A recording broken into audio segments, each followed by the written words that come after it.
And I am from Moshen Herbs on one hand, and also representing Jingshen Pediatrics, which is a organization that teaches classes on pediatric treatments with acupuncture.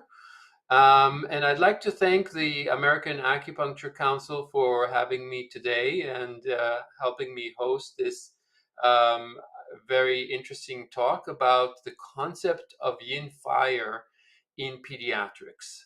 So let's start. Can we turn on the slides? Okay, so I'm going to be talking about this idea of Yin Fire.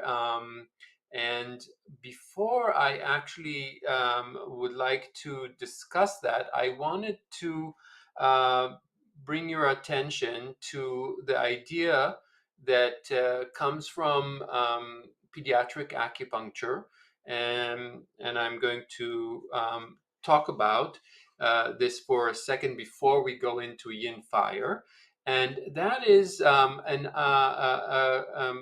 concept that actually comes from Julian Scott from his book The Treatment of Pediatrics with Acupuncture, that there are 5 common patterns of disharmony in children. And the reason I'm pointing to this idea is that there's some correlation, or there's some um, similarities between the ideas that he kind of presents in his book and the concept of Yin Fire, and we'll see how that correlates in a little bit. But I want to kind of discuss these 5 patterns as sort of like an introduction. So these 5 patterns include a regular spleen qi deficiency type, and that's usually seen in a deficient type patient, a pediatric patient. Usually they'll have digestive issues, similar to the same concept of having a spleen qi deficiency in your adult patients, and that I think I don't need to explain too much. Hopefully everybody knows that. The other pattern, the next pattern, is a lingering pathogenic factor, and that comes from the idea that children are more susceptible to pathogenic factors, and more so they are more susceptible to having these pathogenic factors linger and continue to influence them further than the initial invasion. The other 3, the next one is called hyperactive kidney deficiency, hyperactive qi deficiency, and accumulation disorders. So these 3 are the ones I want to kind of point out because there are similar in that there is this kind of the similar idea of Yin Fire, where you have a dull or a rooted deficiencies condition that creates uh, excess-like symptoms. And that's at the root of Yin Fire. And that's why I wanted to point out these 3 patterns also. The hyperactive kidney deficiency and the hyperactive spleen qi deficiency, both at the root, you will see signs of spleen deficiency, our classical signs of spleen deficiency, coupled with a lot of behavioral excess, meaning difficulty falling asleep, being hyperactive in their behavior, kids that seem very excessive and sometimes difficult to control, although at the core, they are presenting with a spleen deficiency signs and symptoms. The accumulation disorder is classically, according to Julian Scott, belongs to an excess type. But really, I've seen a lot of accumulation disorder in my office that are deficient patients with the accumulation or this kind of accumulation of dampness, and in particular that manifests as excess signs and symptoms. So I just wanted to give that as a introduction to the idea of Yin Fire, because I think it's not totally foreign, or it's not completely new in that type of thinking. But let's talk about Yin Fire, and just wanted to point out that the concept of Yin Fire was discussed first by Li Dongyuan, who wrote the book The Pi Wei Lung in 1249. In there, we all know that Li Dongyuan was this famous Chinese doctor who developed the idea of the spleen and stomach school, meaning that he believed that a lot of um, uh, disorders, or most disorders, were created or stem from this spleen chi vacuity, and and in his discussions, he discussed the idea of yin fire, which is again um, this idea of spleen vacuity at the core, and then having yin fire, which we'll discuss what that means in a little bit. And this idea of Li Dongyuan was discussed and debated by many important Chinese doctors throughout the years. And actually has gained more attention in today. I hear a lot of practitioners talking about Yin Fire, not recently, and a lot of lectures and discussions, which is very interesting.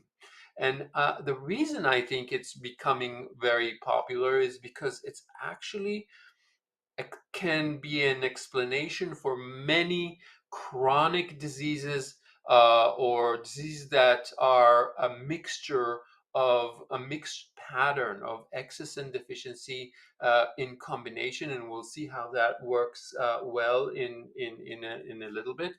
But it's actually, uh, although you see all these excess signs and in the forefront, because those are more clear, um, the right treatment principle is a principle of strengthening and resolving the main core idea of this deficiency that's causing the excess like symptoms that are not really excess. So I brought this excerpt from the Pi Wei Lun, which is the opening paragraph, um, sort of defining what Yin Fire is, and it's translated by Lorraine Wilcox, which provides a very good translation. In this, you can find her article about this translation very easily. So let me read this because I think it's really important to understand what is said here. So if and it starts by talking of saying this: if eating and drinking becomes irregular, or cold and warmth are inappropriate, the spleen and stomach becomes damaged. So the first sentence, we see that the causes of this imbalance, the causes of this balance of the damage of spleen and stomach, come from diet, basically. It says it's either diet um, or inappropriate exposures to warmth and cold.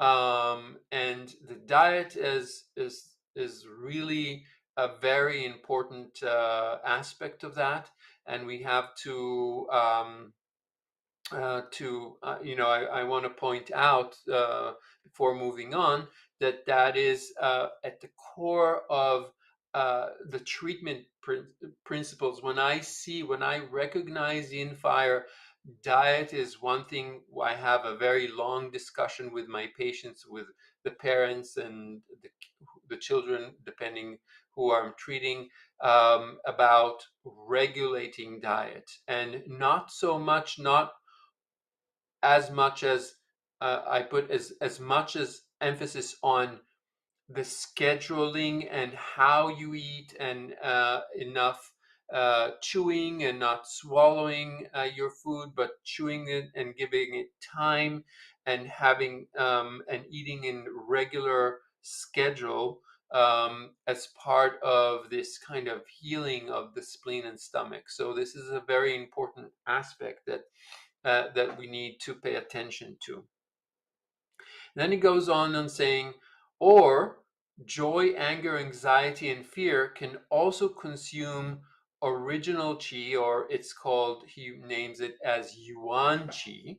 And here we have to be, and Lorraine also uh, um, uh, points out that what he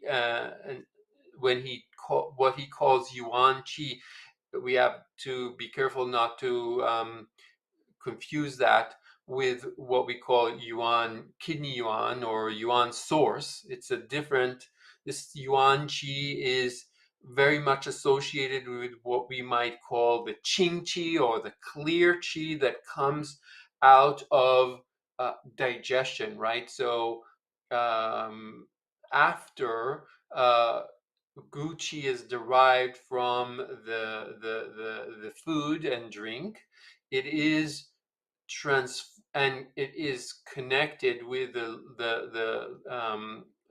chi of the air. It becomes this kind of yuan chi, and it actually is associated with the lower jiao. So it's connected also with some of the uh, um, kidney chi. So it stems from the lower jiao and goes up to the upper jiao. So that's the yuan qi that we're talking about in this case. Once spleen and stomach qi has declined and original qi has become insufficient, the only thing that is abundant is the pathological fire of the heart. So in a sense, this clear chi allows the balance, or allows the balance between that and heart fire. So once they are declining, the fire in the heart becomes pathological. And this heart fire is Yin Fire, which arises in the lower jiao and connects with the heart through its system. So this whole system has to do with the relationship of the pericardium and the menstrual fire, and it is associated with this kind of movement of qi, and so of movement of qi up and down, and in our body, and therefore a lot of this yin fire is associated with stagnation of qi. So we'll see that also in a little bit. So minister fire is the fire of the lower jiao and the bao luo. There's a whole discussion what bao luo means, which we won't go into.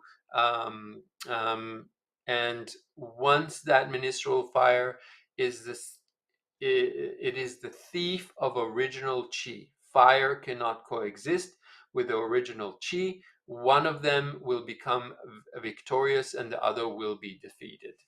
So we see this kind of mechanism that's described, which is which I want to sort of in the next slide. I've sort of created this visual presentation of it. If we have the lower, middle, and upper levels here, this ministral fire should be coming down from the heart and placed under the pot, if you say, of the spleen and stomach. So the yuan qi is also arises from here, and is in part of the process. But if the ministral fire is misplaced, it creates more heat. If you can imagine this kind of ministral fire as being the fire under the pot, if the fire is sitting aside from the pot, it brings up heat that can harass the heart. And so, as the spleen and stomach is supposed to raise, the spleen is supposed to bring up the chi to the chest, and the stomach ripening and rotting, and it is supposed to connect with the lung chi to create gu chi, and then this is sort of the source of our postnatal chi, and also the source of having a very strong and balanced yin chi and wei chi. So as we can see here, this is all once there's an imbalance here, it affects our ability to have a balanced immune system. It has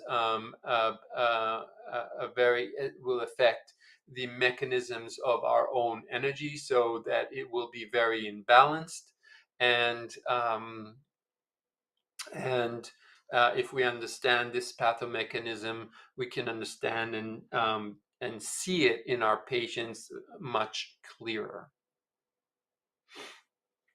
So I want to just also point out that throughout these discussions and development, there's actually a lot of different. So Yin Fire is not one thing; it's actually a concept. And in an article in the JCM, the Journal of Chinese Medicine, called An Introduction to Chinese Medicine, Concept of Yin Fire by Sean Ramsden. He writes this, it's a great article, and I would recommend reading it. But he talks about the concept of Yin Fire has been discussed and debated through the history of Chinese medicine, and he brings this modern author from 2007, Liu Duzhu, who classified Yin Fire according to 4 different categories. One of them is the what he calls exclusively qi deficiency Yin Fire, as described by Li Dongyuan, in his book. That's what we currently discussed. But he brings 3 more aspects of that. One is more issue of Shao Yin, and mostly this kind of Shao Yin cold that actually the cold creating fire. So he talks about this Yin Fire created from kidney cold. So this again, we can see this concept of dull pattern. So a mixed pattern, cold and heat, or deficiency and what seems like excess. Also, the other one he discussed is called kidney yin deficiency creating fire. That's the more classical part of that. But if this fire is harassing the heart, that's when we see yin fire in this case. And the third one has to do with liver, gallbladder, qi stagnation causing depressive heat or fire, also harassing the heart. So again, I just want to point out by this is that there's a broader concept of Yin Fire other than just what we've just discussed. So this is the end of part 1 of the concept of Yin Fire in pediatrics. In part 2, I'm going to be speaking about how does Yin Fire manifest in pediatrics more specifically.